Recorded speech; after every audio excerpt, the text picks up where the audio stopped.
Buena Sí, mañana. ¿Cómo anda la sí, sí. comunidad ¿Cómo andas, serruchera? Mati? Bien. ¿Cómo va Yo con Batistón? un palo me conformo, no con dos. Pero Va, el famoso vamos y vamos. vamos y vamos, qué sé yo, viste. Con un palito yo me conformo. No, no, Claro, no, no me. Ahora yo coincido, me engancho en la charla que sí. están teniendo. Coincido que es una discusión de economía clave, ¿no? ¿Qué es la economía? Es la administración de los recursos escasos. Ah, Por lo tanto, ¿cuál es tu recurso más escaso en la economía argentina? El dólar. Ujú. claro, claro. Es el recurso Sí, más escaso, es el recurso más escaso. ¿Querés trigo? Hay trigo, querés soja? sí. Hay soja. ¿Querés petróleo? Hay petróleo. ¿Querés gas? Hay gas ahora, porque antes no teníamos. ¿Pero qué no tenés? Dólares. Entonces, eso es la discusión más importante de la economía argentina y el hecho de que el gobierno, yo lo dije acá, el primer día que abre y dije, le pedimos un préstamo al FMI para venderle dólares alegremente a la gente, ¿se acuerdan? Sí. Que yo no Bueno, estaba de Ah, acuerdo claro, con eso. claro. No estaba Sí, de sí, sí. acuerdo absolutamente con eso. ¿Por qué? Porque vos ya tenías una restricción de $200. Vendele $1000 como máximo, listo, ya está. ¿Me entendés? Bueno, Y yo no digo 1000, digo lo que es el promedio. El promedio da 2800. Dio el mes pasado 2800, está parece que bien. $3000 podría ser. Pero lo pongo como debate. Mira, acá, de hecho, dice. Ay, me interesó esto. Dice, ¿por qué mejor? Dice Carlos Canitrot. Mira vos, hablando de economistas legendarios, ¿no? Un apellido muy importante para la economía argentina, Canitrot. Dice, ¿por qué mejor pensar, digamos, en cómo generar dólares? No, obvio, eso ni hablar. Eso está, pero eso no forma parte, me parece, de la discusión caliente de ahora. Que ahora lo caliente es que, por ejemplo, hoy hay que pagar un vencimiento al FMI de más de 800 millones de dólares y hay que ver de dónde lo sacan los dólares para pagar. Entonces, por eso Está digo, bien lo que estamos en dice la... Carlos, ojo, Claro, no quiero contradecir lo que dice Carlos porque así como el gobierno resuelve todos los problemas de déficit fiscal ajustando el gasto y no pensando en cómo hacer crecer los ingresos, con lo cual es la misma lógica que está planteando Carlos, con esa misma lógica yo creo que el gobierno tiene que plantear cómo generar más dólares, pero eso es una discusión de mediano o largo plazo. Hoy la caja te urge y como la caja te claro, claro. urge, Por eso claro, te digo, hay si que en un resolverlo. país, no sé, si a Argentina le sobraran los dólares, y yo no estaríamos pensando en, bueno, cómo cuidarlos.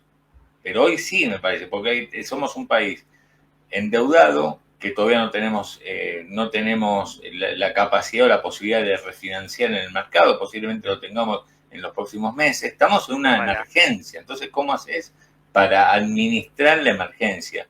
Acá dice, ay, espera, a ver, pucha, digo. Tony, lo suma a la discusión. Tony Genaro dice: deja comprar, pero que no se saquen del sistema financiero. Nada, me parece que. Está eh, cristineando, Tony. bueno, no Está, sé. ¿Por qué digo está cristineando? A Porque ver, en el gobierno de Cristina Kirchner te dejaban comprar y te decían no lo podés retirar, si lo retirabas te cobraban un impuesto. Pero está bien lo que dice Tony, no está mal, no está mal, no está mal. mira Juan. Eh, Juan Jiménez dice que con dólares baratos es imposible generar dólares. Es otra de las cuestiones a tomar en cuenta. Yo creo que igualmente hoy no estamos tan baratos como cuando el dólar estaba a 1000 o 1100. Evidentemente no, y por eso es no, un momento pero clave para pensar cómo seguimos. Yo creo que el gobierno está, no es lo que digo, el gobierno está elucubrando cómo seguir. Por eso en las tres anclas apareció Botier y no aparece ni Furiase, ni Bausili, Deben estar ni menos pensando cómo. Caputo, porque están Ah, viendo a ver cómo seguir, porque si no se les va metiendo. Ahora vamos a ver, Cavallo, Rubini, el Financial Times, el hablando de ruido. dolarización. Claro, claro, entonces, y que no está mal que cada uno diga lo que quiere. De hecho, Caballo una vez por mes dice, pone en su blog su propuesta. El tema es que si transcurren los días, las semanas, y el gobierno no toma decisiones y se va generando bola de información o run, y bueno, eso, como dice Batistón, se te va llenando de ruido. Acá, Sí, igual. sí. Dice, la idea del programa es ver por dónde puede caer el gobierno de Argentina le vaya mal. Pero vos sos otra de Facundo Garay. Yo creo que siempre estás acá con nosotros. ¿A vos te parece? Estamos tratando de pensar, si nosotros vivimos acá igual que vos, mirá si vamos a estar pensando que a Argentina le vaya mal. ¿Qué decís, Paulinia? No, que el dólar es cierto que ya no está regalado como lo estuvo, ¿no? En esa búsqueda de los 1.000 pesos o 1.100 pesos, de mantenerlo ahí, pero igual un dólar a 1.400, que debe haber sido el promedio en septiembre, estaba muy desanclado, o sea, las expectativas estaban totalmente desancladas y no se sabía qué era lo que podía pasar, sobre todo si le iba mal en octubre al gobierno. Claro. Y después del resultado de septiembre, todo eso se empezó a hacer una bola de incertidumbre y de información y de, bueno, de salida del gobierno a desmentir, pero que ya sabíamos que alguna vez habían ratificado y después se habían desdicho de lo que iba a pasar con el dólar. Ahora está bien, empieza todo, tienen tiempo y empieza todo el análisis de lo que se viene, ¿no? Y uno dice, Claro. si pasan los días, empieza a generarse cada vez más ruido. Pero bueno, no sé, me pongo del lado del gobierno, digo, tienen tiempo, si efectivamente el volumen, vuelvo a repetirlo, pero el volumen bajó, la demanda por ahí se aquieta un poco durante el mes de noviembre, Claro. Podemos darle el tiempo de ver cuáles son los pasos a dar, ¿no? Sí, lo importante, Pau, ahí es que no pierda la agenda el gobierno. Claro. ¿Me entendés? Eso me parece que es lo más importante, que logró virar las expectativas, que es muy difícil virar las expectativas y el resultado electoral. Sí. Porque la única forma de que el gobierno lograra virar las expectativas era con un resultado electoral por arriba del 40, algo que nadie esperaba. Entonces, lo logró. Creo que me parece que mucho tiene que ver Milei poniéndose la campaña al hombro las 2 últimas semanas, porque evidentemente la única figura que convoca ahí es Milei. En el espacio la única figura que convoca fuerte es Milei. Y quizás Santilli, porque la verdad que lo de Santilli fue muy bueno en Provincia de Buenos Aires. Pero me parece que él se puso la campaña al hombro y logró dar vuelta al resultado. Esto tiene que aprovecharlo y no tiene que dejar que otra vez le manejen la agenda. Entonces, tiene tiempo, tiene que ir articulando las medidas y no tiene que enamorarse, porque si algo que a mí me acostumbró este gobierno es enamorarse de los veranitos.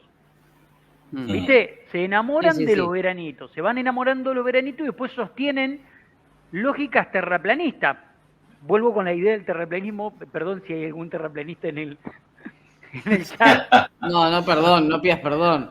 Pido perdón, pero es redonda la Tierra, es redonda. Pero, ¿por qué digo esto? Porque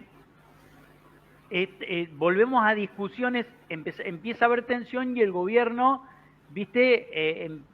Por ahí tira alguna declaración que al mercado le vuelve a hacer ruido. Voy a poner ejemplos. Nosotros no necesitamos dólares, nos sobran dólares. A esta altura ya nadie duda que el quilombo de Argentina son los dólares. ¿Me entendés? Entonces, el tipo de cambio no está atrasado. Estaba en 1.000, hermano. ¿Cómo no va a estar atrasado? El tipo de cambio realmente lateral. ¿Viste? Entonces, hay discusión, y coincido con el artículo de Cavallo. Cavallo dice, que es algo que nosotros decimos en este programa, no puede ser que llevemos 2 años discutiendo la curvatura de la Tierra. Bueno, dice Cavallo en un momento en su nota, no puede ser que estemos discutiendo un esquema cambiario que está lejísimo de ser liberal, dice Cavallo, que no tiene nada que ver con lo que Milei planteaba previo a la elección. Entonces, yo entiendo que una cosa es lo que vos querés lograr y otra cosa es lo que la realidad te deja, ¿viste? Porque es así, ¿viste? Porque una vez que planteaste tu plan económico, después los jugadores juegan en el partido y las cosas van cambiando y vas a tener que ir tomando decisiones y no todo sale igual como lo pensaste. Entiendo que eso es así y es lógico y me parece que por lo menos este gobierno ha mostrado algo muy importante que es ser pragmático y no y no casarse con muchas de las cosas que dicen, porque muchas de las cosas que dicen después no las sostienen. Y en buena hora, porque si no hubiera sido un quilombo. Pero también entiendo que no puede perder la agenda. Tiene tiempo, no tiene tanto. No Ahora tiene te voy a hacer, tanto. ahora te voy a hacer una pregunta. Ahora vamos a repasar Cavallo, Rubini, el Financial Times, repasamos todo, pero te voy a hacer una pregunta que si no te pone contra las cuerdas, me parece que sí te va a poner. O knockout directamente. Mira lo que te dice Naskizuno, dice, ahora, ¿no estaría bueno que los dólares atesorados estén exentos de IVA para que empiecen a circular en el mercado? Gracias. Sería el antidólar tarjeta ¿no? En vez de meter un impuesto a los que quieren comprar dólares, sería quitárselo, en el caso del IVA, a quienes compraron y en vez de, digamos, es un incentivo utilizarlos. Es un quilombo por una cuestión de sistema, de cómo lo aplicás y segundo. Claro. No está mal el incentivo que está planteando el oyente, no está mal. Lo que pasa que vos no tenés billete de baja denominación en la economía. Por lo tanto, solamente lo podrías hacer con débito. Solamente lo podés hacer con débito. Era algo que en algún momento se pensó, pero bueno, ahí está jugando a favor de una moneda contra la otra moneda, te va a generar un quilombo difícil de contabilizar, me parece que hay muchas cuestiones prácticas que son difíciles de llevar adelante. Que el gobierno lo intentó, ojo, estaba dentro de las ideas del gobierno eso, pero me parece que los bancos le dijeron, no, es un quilombo esto. Sí, está bien. Lo vamos metiendo en el clima del debate que deja Cavallo, deja el Financial Times. Acá hay me interesa acá una pregunta que hace Pablo Luraski, me la voy a anotar acá para hacértela en un ratito. Pablo está siempre acá. Sí. Porque voy acá primero. ¿Por qué se mete en el debate la dolarización? Porque la metió en las últimas horas el Financial Times como uno de los periódicos, digamos, referente del mundo financiero a nivel global. Y lo que ellos están diciendo es, como información, dice, Estados Unidos está impulsando una adopción global más amplia del dólar, ¿no? Eso es lo que ellos plantean. Y detrás de esa información dicen que hubo funcionarios de la administración Trump que se reunieron con Steve Hank, que es un profesor de la Universidad de Hopkins, y es un especialista en el tema dolarización. Acá en los 90 lo conocimos mucho a Hank. Hank estuvo reunido con Cavallo, venía asiduamente a la Argentina con la idea esa de dolarizar en medio de la convertibilidad, dar un paso hacia la dolarización. Dice Hank, habló con el Financial Times, dijo, el gobierno de Estados Unidos está tomando esta política muy en serio, esto de promover la utilización del dólar como principal moneda en economías extranjeras, ¿no? Y da la idea de Líbano, de Pakistán, de Turquía, de Egipto, de Zimbabue y de Argentina, y especialmente de Argentina. Según muy bueno. Especialmente Argentina, dice Hank, que es lo que está... Repetí los nombres. Líbano, Zimbabue, Líbano, Pakistán, Ghana, Turquía. Estos son los que nombra el Financial Times en esta edición. Egipto, Zimbabue.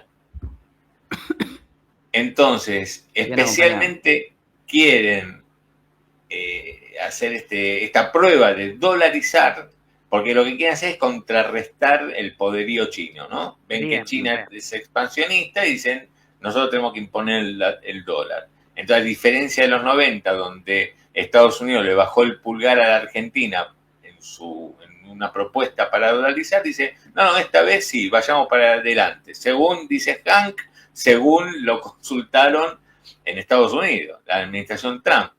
Entonces, mete esto como posibilidad, dice acá en la nota que ustedes están viendo, que leí esta mañana, lo que recuerda el periódico es que Argentina tuvo la convertibilidad entre el 91 y el 2001 y que Hank justamente fue uno de los que promovía en aquella época ya la dolarización y se hizo famoso internacionalmente por seguir bancando la dolarización, y por eso lo convocan desde la Casa Blanca y de la Secretaría del Tesoro en particular para que les diga, che, a ver, ¿cómo hacemos para dolarizar a estos países que recién les leí, pero haciendo punta con la Argentina? Bueno, Sí. A mí, ahí estamos, esa es la información que hay, ¿no? Yo te voy a decir algo. Sí, Hay una pelea geopolítica muy importante, no hace falta, todos la conocemos, entre China y Estados Unidos. La mayoría de las economías emergentes empiezan a utilizar sus propias monedas para comercializar, básicamente la moneda de China. Y hay una discusión muy grande porque Estados Unidos, esto es muy geopolítico, pero lo comento, está perdiendo el apoyo, está teniendo una tensión con Japón. Viste que Japón tiene de primera ministra a, ya lo nombro bien, Sane Takaichi.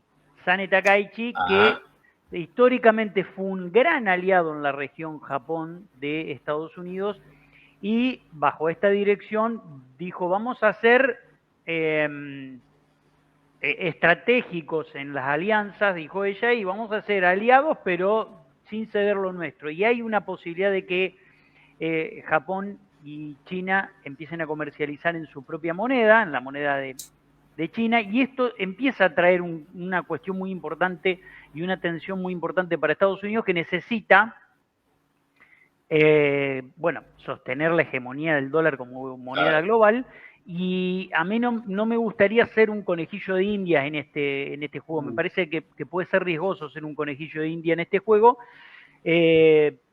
porque yo creo que, bueno, hay una teoría de que es muy probable que quieran dolarizar determinadas economías con moneda digital, con una especie de dólar digital, pero bueno, no sé cómo arbitraría eso. Nosotros tenemos una balanza comercial donde nuestro principal socio comercial es China, el segundo es Brasil, el tercero recién es Estados Unidos, y tenemos mucho vínculo con los emergentes, como por ejemplo India también. Entonces hay que pensarlo también en esos términos. A mí me parece que la independencia de moneda es una cuestión muy importante, más allá que me van a decir, pero mira cómo nos fue a nosotros con nuestra moneda. Bueno, no sabemos cómo nos hubiera ido con el dólar. Bueno, yo también creo que quedar atado a otra moneda es un problema, porque rompes la caja de posibilidad de hacer política monetaria. Claro. Y eso es gravísimo, porque vas a quedar atado a los ciclos de Estados Unidos,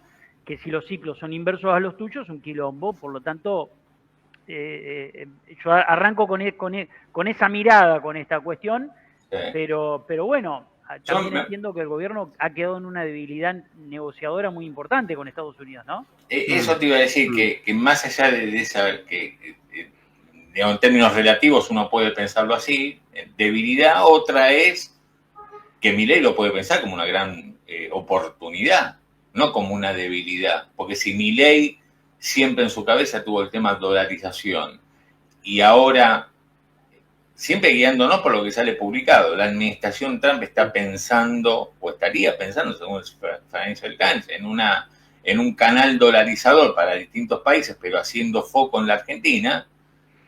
Y bueno, ¿cómo salir o cómo evitar esa yo creo que gran oportunidad, puede ser según Milei, o gran tentación según Milei? Y bueno, lo que vos decís está perfecto, y yo creo lo mismo, Batista, que yo creo que una dolarización no nos serviría, pues nos deja muy atados, y ya lo vivimos en su momento, ¿no? Desde otro lado. ¿Cómo decís? ¿Con la convertibilidad? Efectivamente. ¿Qué decías? Perdón. No, y habrá que ver cuál es si hay un planteo real que se esté haciendo desde la administración de Trump en este momento a la administración Milei, que le vuelva a enamorar como proyecto, porque lo que nosotros vimos en campaña fue como lo que irrumpió y vino a poner en agenda tantas cosas que no estaban, y bueno, enamoró desde ese lado disruptivo. Se bancó, qué sé yo, pero rápidamente se bajó de esa, o sea, de ser el peso de excremento, se bajó totalmente. Inclusive hasta hace unas semanas, cuando lo escuchamos en Radio Mitre, había dicho que la dolarización él mismo la tenía descartada, que era lo que podía tardar, por lo menos bajo su esquema, que podía tardar unos 4 años, que era sumamente complejo, que iba a ser una consulta popular en tal caso, o sea que... Sí, me acuerdo, muy bien traerlo. Pero todo eso lo dijo hará un mes, digamos. Pero a ver, les hago a los dos una pregunta y la extiendo al chat, obviamente, como siempre. Mira lo que dice en esta nota que mostrábamos del Financial Times, Hanke. Dice, desde 1995, el 76% de lo que... lo dice así, porque estoy leyendo directamente la nota. Dice, el 76%, él lo dice así, de la deuda acumulada por Argentina desde el 95 hasta acá, se esfumó como fuga de capitales y que requirió a partir de ahí sucesivos rescates y también requirió de reestructuraciones de deuda y nunca alcanzaron para generar un flujo de inversión que, digamos, esa fuga de capitales, dice a él, nunca pudo ser compensada por un flujo de inversión. ¿Entienden? Claro. O sea, hay una cuestión estructural. El Hanke plantea una cuestión estructural que él viene siguiendo. Él dice, del 95 se fumaron desde la Argentina por fuga de capitales, lo dice él, el 76%, y por eso en eso se explica el 76% de deuda acumulada por Argentina. No hay ningún flujo de inversión en dólares que pueda, equilibrar semejante dolarización. Entonces la pregunta es, ¿y cómo hace para zafar de eso? Que es lo que yo les decía, que los argentinos tenemos hambre permanente de dólares. Por eso no se tienen que enojar, lo que se enojan, digamos, de pensar a un tipo, no sé, pero pregunto, de restricción. Ven que Steve Hanke dice eso. No hay dólar que alcance. Entonces, los venimos viendo. Por eso yo dije, ni siquiera con Macri, antes del 18, ni siquiera con Macri, ¿entendés? La única forma que bancó, y también me parece que no es una salida, cuando tuvimos entre el 2002 y el 2007 un super dólar, digamos, un peso tan depreciado, porque veníamos de la superdevaluación, que implicaría hoy un dólar tal vez de 2.600 pesos, digamos, un dólar mucho más caro que el que tenemos. Entonces, claro, la gente que un dólar tan caro y bueno, no. Entonces, ¿cómo hacemos para encontrarle la vuelta a la economía? Esa es la pregunta. Bueno, Cavallo dice que ir a una convertibilidad. Ahora vamos con Cavallo y vos tenés tus placas. A ver, habla. Sí, pero antes de eso, perdón, ibas a decir algo, Pau. No, que digo, por lo menos tendremos que escuchar la palabra en estos días de los representantes, en el gobierno, digamos, el ministro de Economía, quiero decir, de equipo económico, no como la semana pasada que no había nadie en las tres anclas, digamos, en algún momento alguna nota como para ver cuál es el camino. Porque hasta ahora lo que plantean en una especie de diagnóstico, que si le erran estamos al horno, es que de cara a un nuevo Congreso, con reformas estructurales, con el riesgo político ya disipado, el apoyo de Estados Unidos, una macro que dicen más ordenada, más revitalizada, con baja de tasa de interés, la demanda de dinero va a aumentar, va a crecer y por ende entrarían en un ciclo de esto de compra de reservas, un dólar más libre. Tengo acá, mira, el fin de semana Felipe Núñez había hecho un análisis y Furiase le había contestado y le pone clave el análisis de Feli. Digo, como el diagnóstico hasta ahora, ¿ves que dice? Con macro ordenada, reformas estructurales, apoyo financiero de Estados Unidos, despejado el ruido político, todo eso manifestado en un desplome del riesgo país, medio de libro, ¿no? Es de esperar una fuerte recuperación de la demanda de dinero.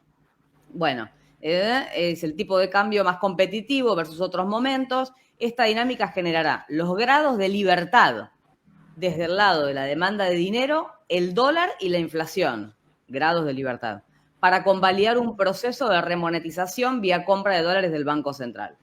Uh-huh. Ese es el diagnóstico hasta ahora, medio de libro, secuencial de cómo sería a partir del 2026 de Argentina. Si le erran, estamos de vuelta al horno. Sí, yo lo escuchaba a Ramiro Castiñera, que yo he dicho varias veces acá que de los economistas que están al lado del gobierno es por escándalo el más sólido desde el punto de vista argumental y conceptual. Me parece muy, muy bueno Ramiro Castiñera. Y él decía que Argentina se encamina hacia un régimen de flotación. Él decía, y es un tipo muy escuchado dentro del gobierno, es un poco joven, y decía que Argentina se encamina hacia un régimen de flotación. La discusión acá es la siguiente. ¿Cuál sería ese ciclo virtuoso que está describiendo Furiase? Sería un ciclo en el cual el Banco Central compre reservas, algo que, por suerte, aparentemente vamos a dejar de discutir, porque es una cosa, viste, era algo insólito que tengamos que discutir eso.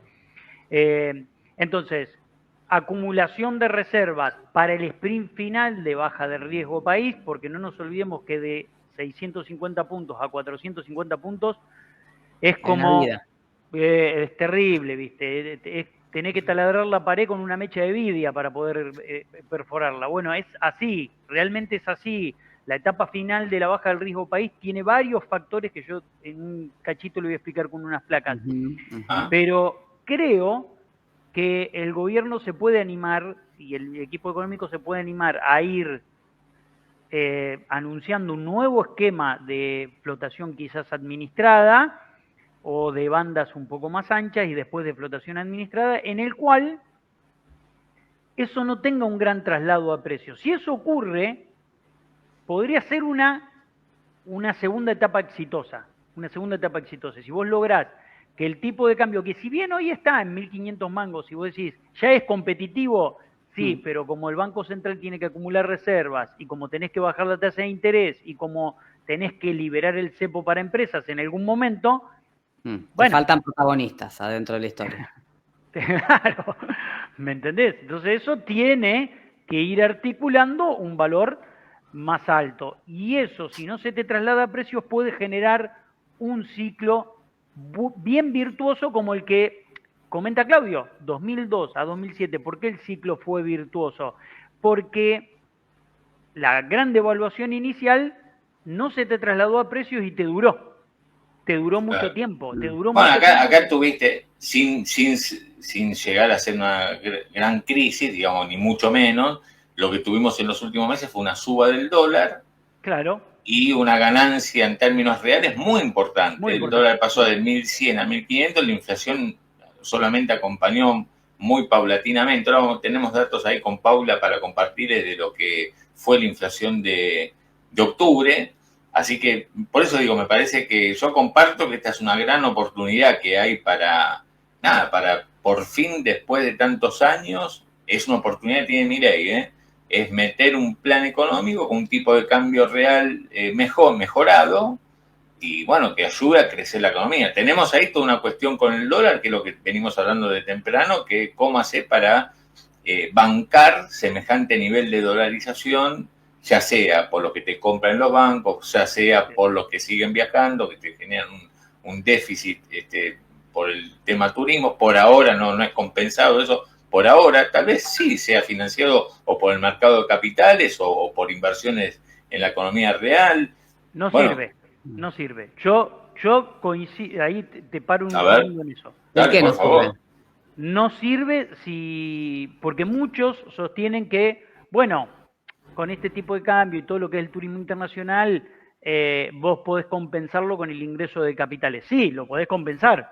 El problema es que eso es de corto plazo, de mediano plazo. De largo plazo, e insisto con esto, yo no quiero que la gente guarde los dólares debajo del colchón, prefiero que lo tenga una empresa para invertir. Yo no, prefiero que en vez de irnos de turismo al exterior, bueno, aceptemos una etapa en la cual nos vamos menos al exterior, pero esos dólares están disponibles para la macro, están disponibles para la inversión. Pero vos, ¿por qué decís menos? ¿Por qué decís menos? ¿Porque tenés un dólar más alto o por qué? Sí, porque tenés un dólar más alto y porque, claro, viste, insisto, me parece que más que estamos priorizando más el consumo superfluo, el gasto de dólares en consumo superfluo, importación de cualquier cosa, irte al exterior, etcétera, y no en la inversión que es la que te va a apuntalar un crecimiento económico. Entonces estamos ahí cometiendo un error que me parece importante. Por eso yo, mira, esa pregunta que te iba a hacer de que te iba a contar las cuerdas, me dejás ahí picando, pero te la voy a hacer en un cachito nomás. Porque acá nos metemos con la propuesta de Cabal y vos tenés ahí unas placas que quiero ir transitando. Dice, Pablo Lulaski dice, una convertibilidad, que es lo que hoy está el otro eje del debate, ¿no? Planteando Caballo, ¿implica un tipo de cambio fijo? Te pregunta Pablo. De ser así, hay muchas problemáticas que aparecen. ¿Cuál es el tipo de cambio que se establecería? ¿Desfavorecería a los productores del agro, por ejemplo, dice Pablo? ¿Cómo digamos, la propuesta de Caballo de, bueno, a ver, una convertibilidad, dice él, ¿necesariamente es tipo de cambio fijo? Como no, Caballo está planteando, incluso él dice que no necesariamente tiene que ser una convertibilidad paridad dólar-peso con tipo de cambio fijo. Él no habla de eso, él habla de un respaldo de cantidad de moneda adentro del Banco Central con la cantidad de pesos, pero no habla de una convertibilidad con tipo de cambio fijo. No habla de una convertibilidad de 1 a 1. Lo que pasa es que nosotros tenemos arraigada la convertibilidad 1 a 1. Sí, sí. A ver, vayamos vos trajiste acá esto no riesgo sé qué. País. Esto es riesgo país. Este es el riesgo país, la zona en donde estamos hoy. Fíjense que hay una franja roja que yo lo podría marcar por arriba de 800 ahí, que a mi criterio es ruido electoral. ¿Ok? Ruido electoral.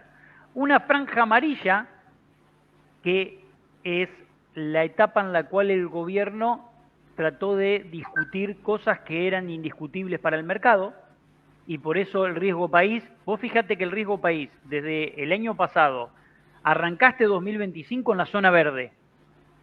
¿Por qué no siguió hundiéndose el riesgo país? Porque el gobierno insistió en discutir cosas que el mercado sabía que son indiscutibles.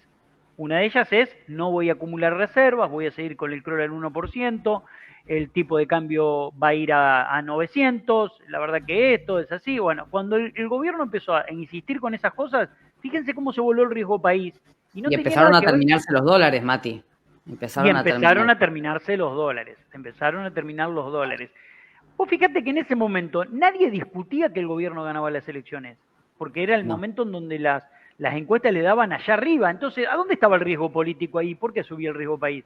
Como decir, che, hay riesgo político. No, si el gobierno ganaría todas las elecciones. Se pensaba que ganaba en casi todas las provincias.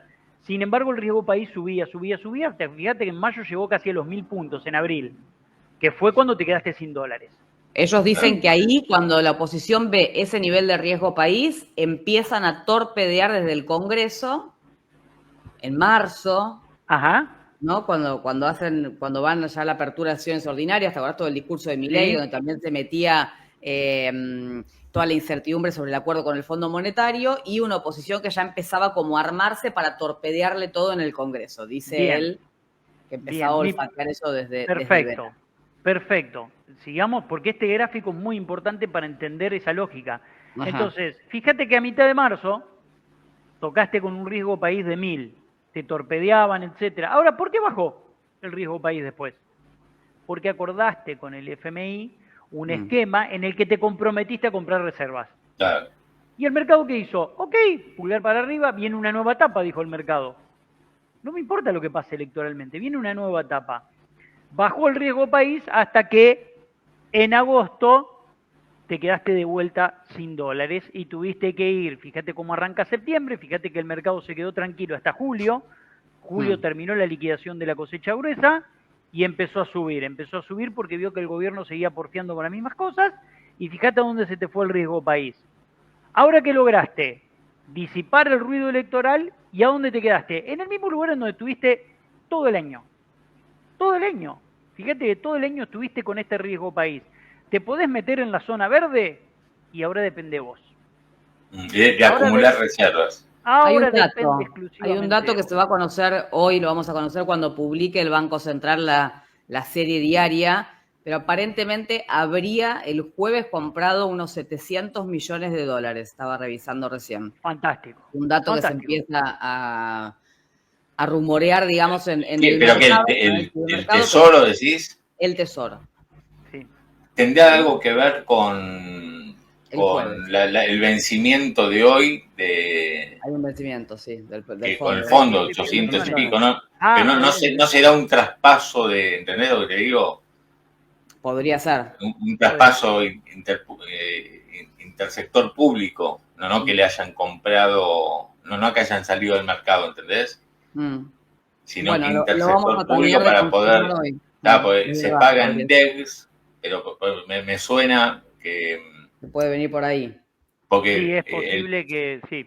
el Es martes posible. pagaron, el martes compraron efectivamente acá, como dice Maximiliano Barria, 7 millones de dólares, el martes pasado 7 millones de dólares, nada, Sí. mínimo, pero como señala el mercado, pero lo que vos me estás mencionando me parece que tiene más que ver con algo intersector público para poder pagarle al fondo hoy, hay que pagarle 800 palitos. Sí. Claro. Bueno, pero de todas Eh, formas, digo, una compra y un dólar que no lo tenés en el techo. Claro. Comprame el No, no, dólar. Claro. no. Es más, les cuento algo, esto es de ahora, en este momento, para que antes veamos una foto antes de esto. Apertura a mercado cambiario, el dólar mayorista baja 1,5%, 1.425. Me dicen que hubo una oferta de dólares de alguna repartición pública o incluso pudo haber ingresado dólares. Vieron que YPF hizo una colocación, pero bueno, Bueno. salió rápidamente alguien del sector público a ofertar Ujú. dólares y bajó, está bajando en este momento 1,5% el mayorista, 1.425. Este es el dato de ahora. Mira esta foto, qué lindo salieron.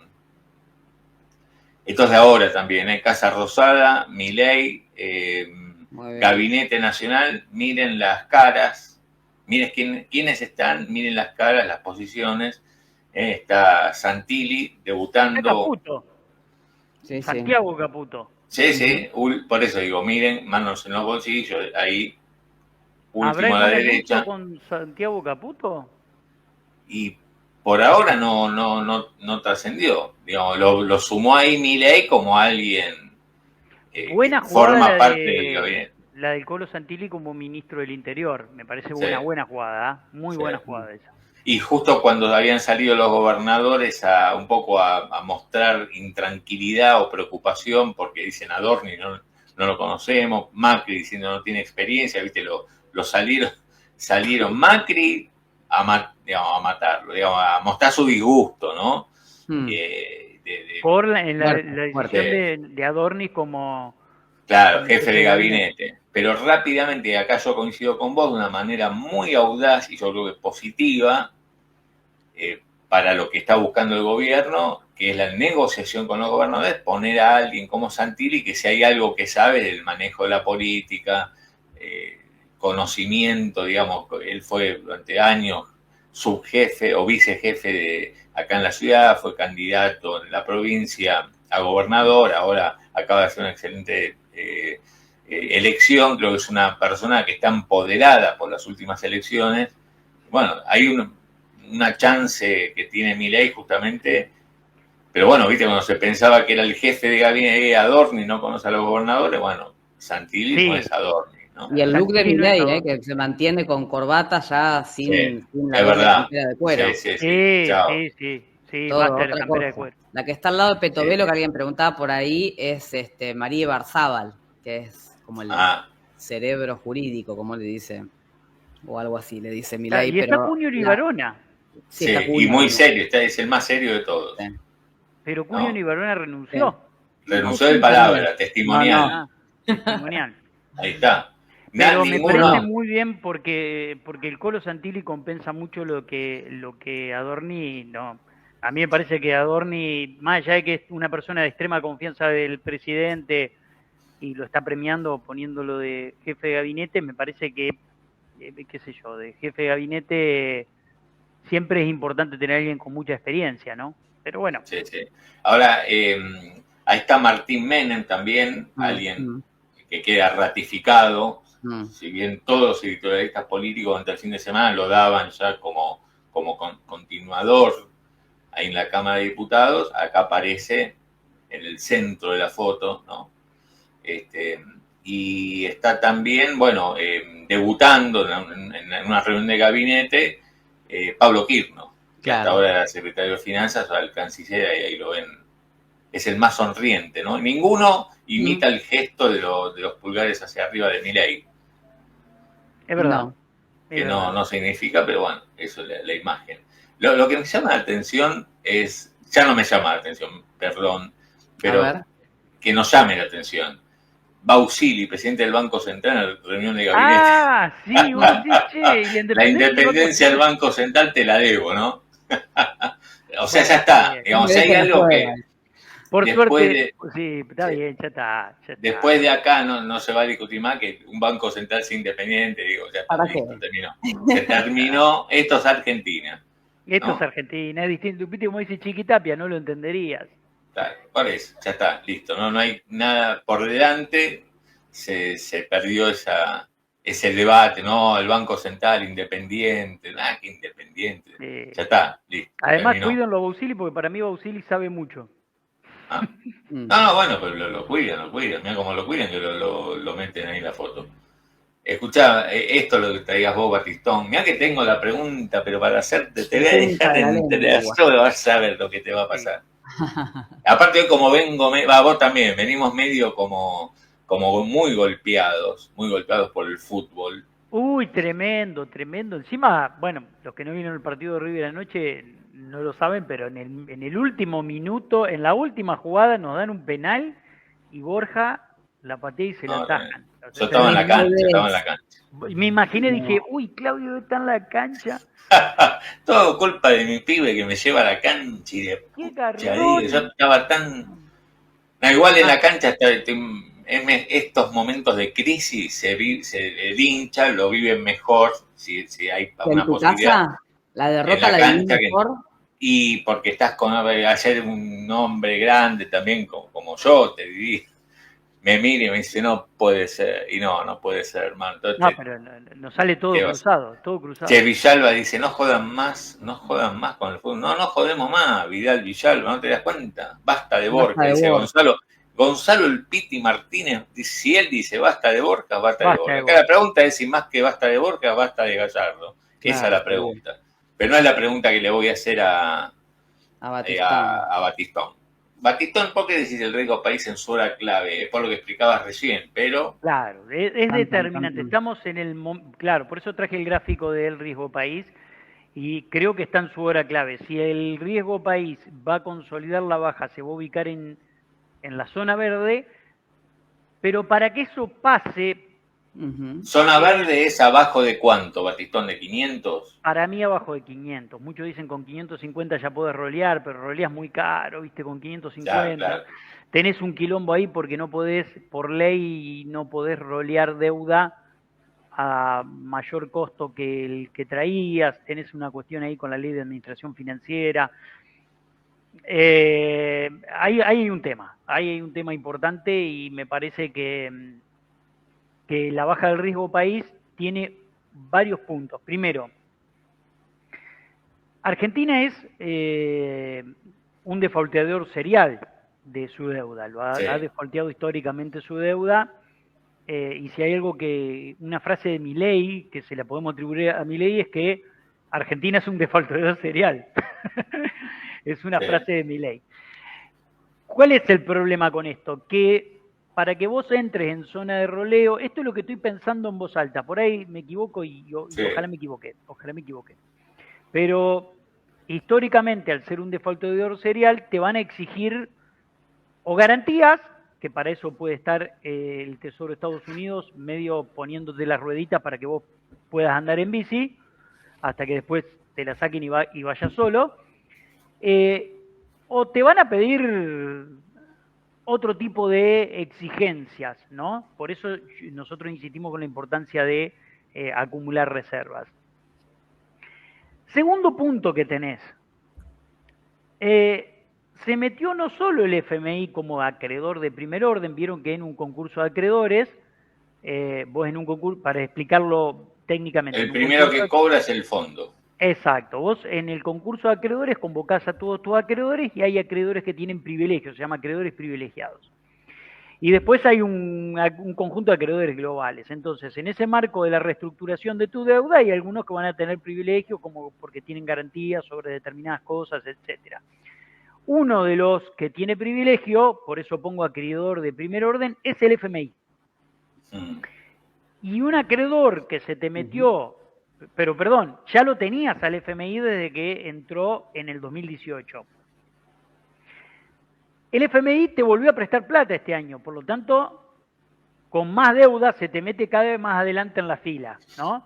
Tenés un acreedor que tiene 2 valijas de deuda, adelante ya la fila, y está paradito ahí, que dice, yo quiero cobrar lo mío. Atrás ahora viene el Tesoro norteamericano, que veremos cómo se cobra toda esta cuestión, la inversión que hizo en la Argentina, si es una inversión y sale con las monedas, o si te lo cobran y ya te activaron el swap de monedas. Eso todavía no está claro. Eso todavía está todo en una zona gris. Todo en una zona gris. Por lo tanto, hay un acreedor de segundo orden, que es ahí el querido Scott Bessent, con el Tesoro norteamericano, que está delante de la fila. Y el tercer orden de acreedores son los bonistas. Son los bonistas. Somos todos los bonistas. Ahora mi pregunta es, ¿qué nivel de exigencia te van a pedir? Vos imagínate esto. Vos emitís, bajás el riesgo país a la zona de 500 puntos. Emitís deuda. ¿Por qué yo compraría una deuda argentina que es, primero, un defaultador serial? Porque para entender esto, la licitación, vos haces una licitación, así como el Tesoro hace licitaciones en el mercado local, y las licitaciones vienen los que quieren colocar su dinero y le prestan al Tesoro argentino. Bueno, acá como están todos dentro del sistema, todo el mundo le presta, siga. Ahora, inversores internacionales que tienen que tomar decisiones por sus patrimonios. Recuerden que los patrimonios administrados de los fondos de inversión tienen detrás a los jubilados italianos, a los jubilados japoneses, porque obviamente compran bonos para sus clientes, que su inmensa mayoría son estos. Entonces, ¿por qué voy a comprar un bono argentino que me ofrece una tasa del 8,5% anual en dólares? Porque el dinero corre contra costos de oportunidad y estamos en un momento en donde el dinero no está girando tanto hacia los mercados emergentes, no está hace un tiempo largo que viene retaseando el flujo de capitales hacia los mercados emergentes, no como en el 2018, donde tirabas un bono a 100 años y te lo compraban. Tirabas un bono a 100 años y te lo compraban. Sí. Hoy está muy complejo que vos puedas colocar deuda, y imagínate colocar deuda, un país que, y esto no es responsabilidad de Milei, esto es responsabilidad de todas las gestiones que endeudaron al país y no pagaron, que es defaultador serial, punto número 1. Punto número 2, vos sabés que ese bono que vas a comprar tiene adelante en la fila el FMI pidiendo para cobrar y al Tesoro norteamericano también pidiendo cobrar. Entonces, ¿qué apetito puede haber por esos bonos? Y por eso me parece que el riesgo país está en una hora muy importante y es una hora clave, en donde las exigencias que vos tenés que cumplir ante el mercado internacional tienen que ser más que superadoras. Y dentro de esas exigencias me parece que tu deuda internacional está más o menos, la parte de deuda del Estado con acreedores privados está más o menos en 200.000 millones de dólares. La del sector privado, vos decís, entre organismos, etcétera, solamente estoy hablando de esa parte, no estoy hablando de la deuda interna, porque está por arriba de los 400, te van a pedir más o menos que tengas propias entre 20.000 y 25.000 millones de dólares de reservas. Entonces... Ahora estamos en negativo más de 10.000 millones, ¿no? Actualmente. Sí, 11.000. 11.000, igual que como te lo dejó Alberto, la gestión de masa, igual. Exactamente igual estás. Por lo tanto, y pasó mucha agua bajo el puente, por eso yo me enojo en eso, pasó mucha agua debajo del puente, no quiero que perdamos una nueva oportunidad. Entonces, vas a tener que acumular una buena cantidad de reservas, me parece, para cumplir con la prerrogativa, a menos que te acompañe el Tesoro norteamericano y emitas una especie de bonos garantizados con un colateral. Te van a pedir garantías y ese colateral puede ser respaldado por Estados Unidos, alguna garantía que ponga Estados Unidos. ¿Es posible? Es posible, y eso te permitiría, quizás con un riesgo país de 500, poder rolear, conseguir a alguien que lo compre. ¿Me entendés? ¿Por qué? Porque hay una garantía, hay un colateral. Hay una garantía del Tesoro de Estados Unidos que, como en el plan Brady, ponía de garantía y garantizaba los bonos. Entonces ahí vos decís, bueno, puedo rolear. Ahora, sin todo ese tipo de asistencias es difícil que puedas rolear. ¿Sí? Y entonces, me parece que es un poco de todo. Garantía de Estados Unidos, acumulación de reservas, etcétera. ¿Y qué dice Cavallo? Cavallo dice, la política cambiaria es poco liberal, porque él se sorprende porque dice, me llama la atención que estemos discutiendo una política cambiaria tan poco liberal. Pide que el dólar empiece a ser moneda de curso legal. Para que eso sea así, necesitas una ley que establezca que el dólar es moneda de curso legal. Entonces, ¿qué significa eso? Y me van a decir, bueno, pero no está prohibido usar dólares. Sí, pero anda al kiosco de la esquina y querés pagar con dólares. Y te va a decir, no, pagame con pesos. Sueldos. Si hay una ley, claro, sueldos, etcétera. Entonces, si hay una ley que te permita pagar en dólares, vos vas al kiosco de la esquina y querés pagar en dólares y pagas con dólares. Y te tienen que aceptar. Vas al corralón y pagas con dólares y te los tienen que aceptar. Y tercero, él habla de la importancia del libre movimiento de capitales y para eso dice, es crucial la eliminación del cepo a las empresas. Si no hay eliminación del cepo a las empresas, el riesgo país no va a seguir cayendo. Mira, alguien recién te lo preguntaba. Si era fundamental tomar esa medida, liberar el cepo para las empresas para que baje el riesgo país, antes cuando vos contabas eso. Bueno, él dice que sin movilidad libre de capitales y sin eliminación del cepo a las empresas, esa política es contradictoria con la baja del riesgo país, dice. Es incompatible. Es incompatible. No te va a seguir bajando el riesgo país. Yo creo que el riesgo país te puede bajar si hay algún acuerdo con Estados Unidos para emitir deuda con un colateral. Creo que ahí sí puede haber apetito por ese tipo de bonos.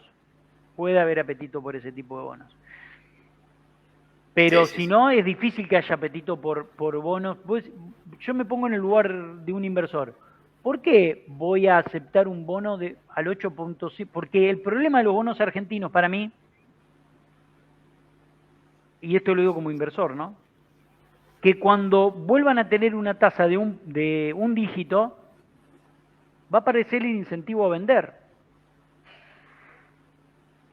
Y eso te pone un piso al riesgo, te pone un piso al riesgo país. Va a aparecer el apetito a vender.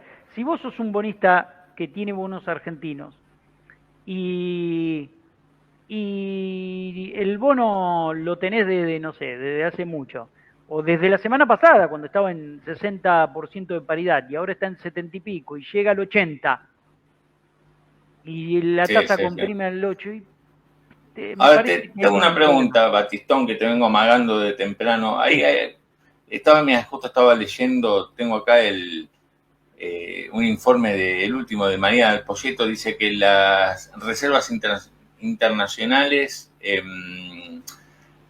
las netas, tomando, digamos, estimadas como las mide el FMI, están en menos 12.311 millones de dólares. Digo porque alguien ahí decía, no, dice, están en positivo. Las reservas netas tomadas como las mide el FMI están en menos 12.311 millones de dólares al 29 de octubre, según el último. Ese informe me interesa. Porque todo lo que hace Marina pues como acá decía, no, están mintiendo, nosotros dijimos 11.000. No es que estamos mintiendo, le quiero decir al oyente esto. Nosotros neteamos. Ya de Couch Best, dice. Bueno, ¿sabés lo que pasa? Que ahí estamos neteando el préstamo que te dio el FMI porque se lo tenés que devolver al préstamo. Te adelantó plata que le vas a tener que devolver el año que viene.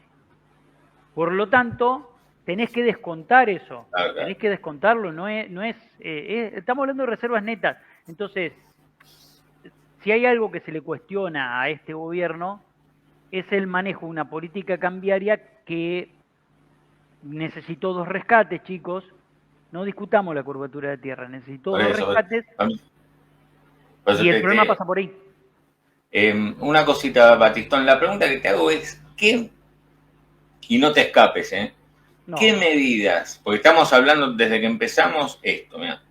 Tenemos al Financial Times diciendo que Trump le interesa dolarizar varios países y posiblemente también la Argentina, ¿no? Eso es lo que dice el periódico londinense con información, ya lo repasamos.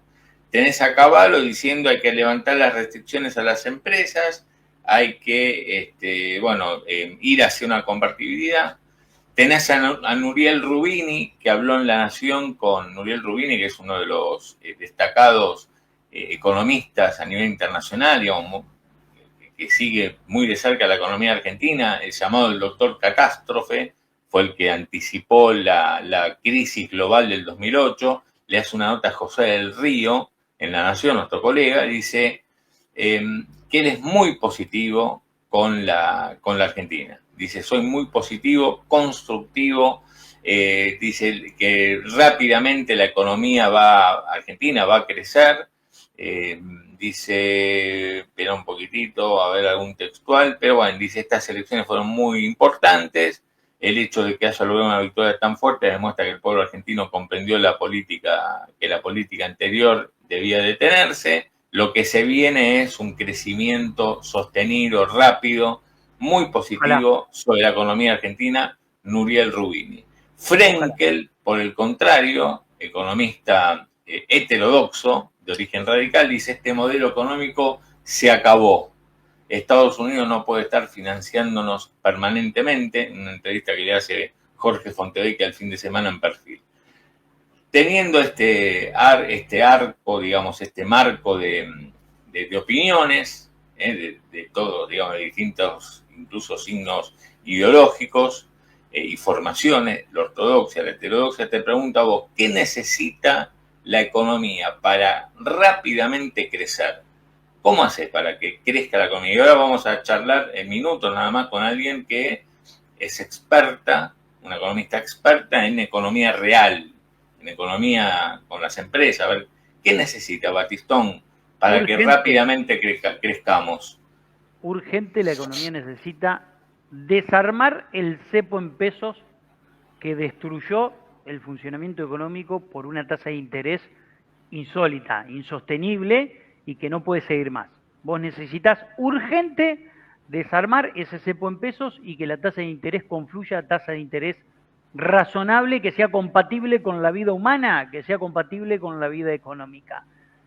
Vos para acumular reservas tenés un poquitito más de tiempo, pero las empresas no tienen más tiempo para seguir pagando este nivel de tasa de interés, para tumbar cartera de cheques, para poder pagar salarios a este nivel de tasa de interés y para girar en descubierto al nivel en el que están girando. Entonces, lo urgente por sobre lo secundario, lo urgente es bajar el apretón monetario y desarmar este apretón monetario mediante la baja de la tasa de interés. Y eso es nodal en este momento.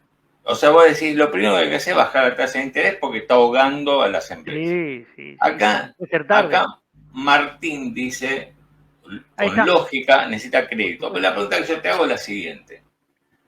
Si vos tenés que un 20%, que hay un 20%, no, espera un poquito, que en promedio, esto es el dato, en promedio las familias argentinas ya tienen destinado un 20% de su presupuesto a pagar cuotas, o sea, no tiene más margen para endeudarse. Vos bajás la tasa de interés. Está bien, a las empresas, obviamente, indiscutible, tenés que, como vos decís, sacarle la pata de arriba. Pero podrá, reeditarse lo que vimos hace un año, cuando veíamos gente tomando deuda para comprarse bienes durables, o ya no hay margen dado que los ingresos no acompañaron el tema inflacionario? Muy buena pregunta. ¿Hay margen para que la gente tome deuda y haga crecer la economía y se remonetice la economía desde el lado del crédito? Excelente la pregunta. Ya se lo vamos a reiterar también a la especialista en economía real, que vamos a hablar en un segundito. Separemos una cuestión. Hoy necesitas bajar la tasa de interés para que la industria subsista, porque a este nivel, el nivel de agua, ¿viste en la película cuando tenés el nivel de agua al cuello y tenés un pedacito así para respirar? Están en ese nivel. Y si las empresas no pueden garpar salarios o tienen que tumbar tasa de cheques, tienen que tumbar la cartera de cheques para pagar salarios o tienen que girar en descubierto con este nivel de tasas, todo eso juega contra rentabilidad y contra margen. Por lo tanto, es una medida de urgencia desarmar el apretón del cepo, pero eso no necesariamente te va a garantizar que vos veas lo que viste en la primera etapa, que era un salario que como no recuperaba, la gente recurría al crédito y tenía capacidad para endeudarse. ¿Por qué? Porque esa capacidad para endeudarse se empieza a chocar con el endeudamiento viejo. Entonces, la pata de recuperación de la actividad por parte del crédito para bienes durables, etcétera, que te puede impulsar un montón de cuestiones, no se va a sentir de la misma manera que se sintió el año pasado. ¿Por qué? Bueno, porque las carpetas de crédito en la mayoría de los bancos ya tenés un universo enorme que está endeudado, que debe 3, 4, 5 cuotas y que está refinanciando el crédito viejo más que consumiendo. Entonces, digamos, pues mira, acá Bruno da una opinión, dice: la gente toma deuda para llegar a fin de mes. Yo no creo que en general sea esto, dice, salvo que crean que seguir endeudándose es una solución, es imposible. La opinión, me gusta tener diversas opiniones, pero lo que te pregunto es lo siguiente: ¿y entonces qué, Batista? Digamos, ¿cómo ves el crecimiento de la economía si no es por este camino? Bien, pero espera. Puede haber una recuperación importante si la baja de tasa de interés permite que un montón de empresas que descomprimen esa tensión del agua que la tenían en el cuello puedan llevar adelante algún proyecto de inversión que tenían paralizado por el hecho de que todos sabemos que los años donde hay elecciones y elecciones tan binarias como las que vivimos, se paralizan muchas inversiones. Entonces ahí podés tener una recuperación tímida por parte de la inversión, no digo una recuperación fantástica, porque del otro, la contracara de la inversión, ¿a quién le vendo? Y si la actividad económica está planchada, y si el consumo está planchado, y si la gente no puede consumir porque ya se gastó todo el crédito que tenía, bueno, también tengo que replantearme la inversión, pero podés tener un atisbo de recuperación por parte de la actividad por ese lado. Y el segundo punto es que el gobierno logre aflojar el apretón salarial que también llevó adelante.